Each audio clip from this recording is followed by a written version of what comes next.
Assalamualaikum warahmatullahi wabarakatuh. Nama saya Seno Ramadan dengan NRP 2121 111015 akan mempresentasikan X-Mind tinjauan desain berjudul Revolusi Industri dan Desain. Pertama kita akan mulai dengan revolusi industri. Revolusi industri terbagi menjadi 4, yaitu ada Victorian Style, Art and Craft, dan Art Nouveau dan Art Nouveau Mucha dan Ceret. Yang pertama, Victorian Style berlangsung pada 1837 sampai 1901 yang berada di masa pemerintahan Ratu Victorian. Victorian Style memiliki hiasan yang kompleks dan mengisi seluruh halaman dengan gambar dan ornamen yang menggambarkan kesan sibuk. Lalu Art and Craft dipelopori oleh William Morris, yaitu gaya ilustrasi yang kaya akan seni dekoratif yang memiliki nilai craftsmanship yang tinggi. Art and Craft merupakan gerakan yang lahir di Inggris karena dampak revolusi industri. Art and Craft menggunakan bentuk sederhana. Art and Craft menampilkan kesan abad pertengahan dan menggunakan tekstur yang banyak terinspirasi dari alam dan menekankan penggunaan tekstur dan ilustrasi tipografi yang kuat. Selanjutnya ada Art Nouveau Ceret, dipelopori oleh Jules Ceret yang memproduksi poster Art Nouveau untuk ruang musik. Art Nouveau Ceret sering menggunakan gambaran seorang penari dan berjiwa bebas. Yang terakhir ada Art Nouveau Mucha, yang paling terkenal karena gambarnya tentang wanita, yang menggunakan gambaran wanita yang anggun dan feminim. Desain Art Nouveau Mucha menggunakan banyak ornamen yang menggambarkan kemewahan. Selanjutnya ada desain dan kebudayaan. Kita mulai dari kebudayaan. Bentuk kebudayaan sendiri dibagi menjadi 3, yaitu artefak, perilaku, agama, dan nilai. Unsur kebudayaan sendiri ada beberapa, yaitu bahasa, pengetahuan, organisasi masyarakat, teknologi, mata pencarian, religi, dan kesenian. Ciri-ciri kebudayaan atau sifat kebudayaan.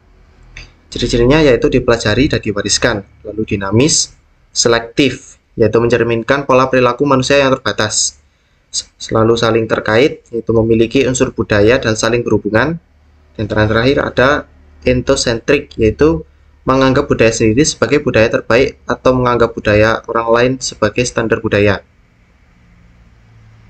Selanjutnya ada tokoh-tokoh dari kebudayaan. Ada E.B. Taylor, ada Koenjoroningrat, ada Ralph Linton, dan Ki Hajar Dewantara. Lanjut ke zaman poros. Zaman poros sendiri dibagi menjadi 4 periode. Periode 1 yaitu terdapat alat api dan alat bantu seperti kapak, tongkat, kulit binatang untuk perhiasan. Lalu bahasa sebagai komunikasi verbal. Lalu ada simbol suara, kesadaran hidup sosial, dan dapat mengatur hidup. Pada periode 2 terdapat 6 hal, yaitu organisasi, tulisan, bangsa-bangsa, penguasaan, memperluas wawasan, dan tubuh kerajaan. Periode 3 itu adanya kebudayaan dunia, lahir agama, lahirnya para filsuf, dan melawan mitos. Pada periode 4 muncul lahir ilmu pengetahuan, filsuf modern, perkembangan sains, lahirnya pemikir segala bidang, dan ilmu perspektif. Lalu lahirnya filsafat Yunani kuno. Ada 4, yaitu Socrates, Plato, Aristoteles, dan Archimedes. Selanjutnya zaman sebagai budaya. Menurut Tinar Buko ada 3 prinsip, yaitu desain adalah budaya yang benar-benar hidup, bukan budaya dalam arti kumpulan sisa-sisa bentuk, warna, dan gerak masa lalu yang kini dikagumi sebagai benda asing selain manusia yang mengamatinya. Yang kedua, desain adalah sebuah representasi sosial budaya masyarakat dan salah satunya manifestasi budaya, berupa nilai produk yang berlaku pada waktu tertentu. Yang ketiga, desain adalah sebuah perjanjian terhadap upaya manusia untuk meningkatkan kualitas hidup dari waktu ke waktu. Next, selanjutnya ada diferensiasi gaya desain. Dibagi menjadi 4, yaitu berdasarkan periodisasi, yaitu time base. Lalu ada berdasarkan tempat, itu regional, nasional, provinsi atau lokal. Yang ketiga ada berdasarkan munculnya gerakan budaya. Yang terakhir ada gaya pribadi atau tentang sikap dan konsep pribadi desainernya. Selanjutnya ada faktor pengembangan gaya desain. Dibagi menjadi 4 juga, yaitu kondisi sosial budaya setempat, kemajuan teknologi dan peradaban pembangunan. Lalu ada ekonomi dan perdagangan, pengaruh desain atau gaya artistik lainnya, dan yang terakhir ada inovasi atau penegasan konseptual dari suatu kelompok atau individu. Salah kesatuan dari desain dan kebudayaan yaitu ada 3, yaitu rancangan, seni, dan teknologi.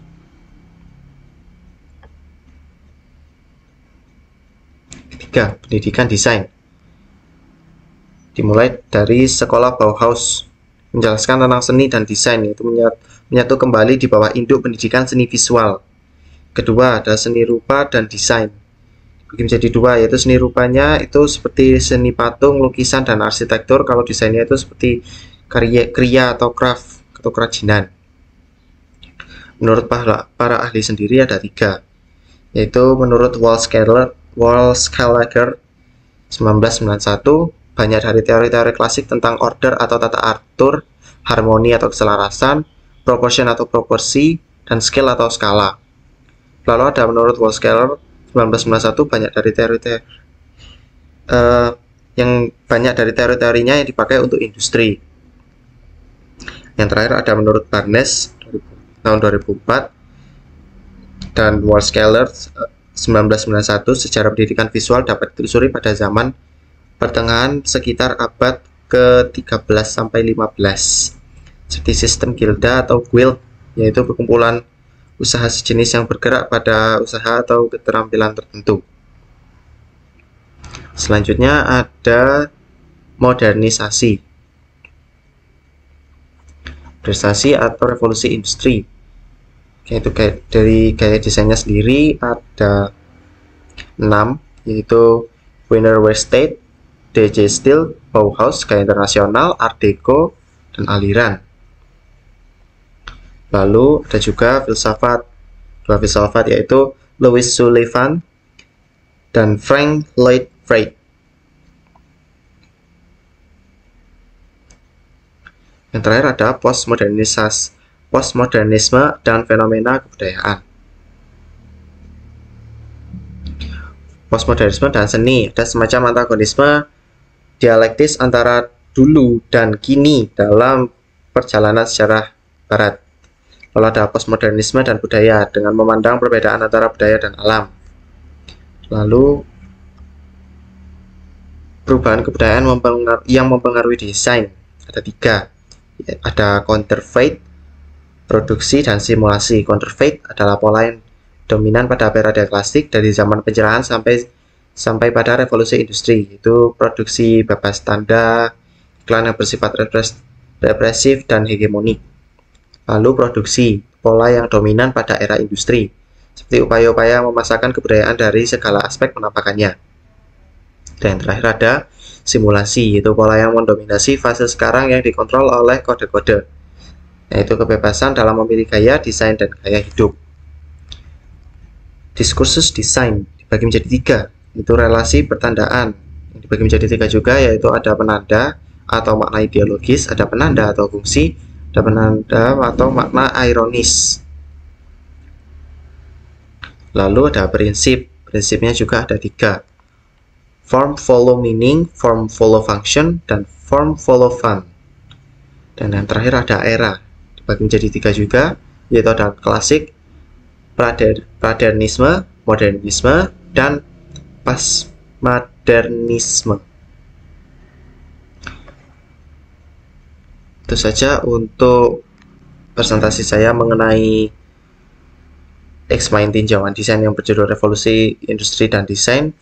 Jika ada salah kata atau kurangnya, mohon dimaafkan. Assalamualaikum warahmatullahi wabarakatuh.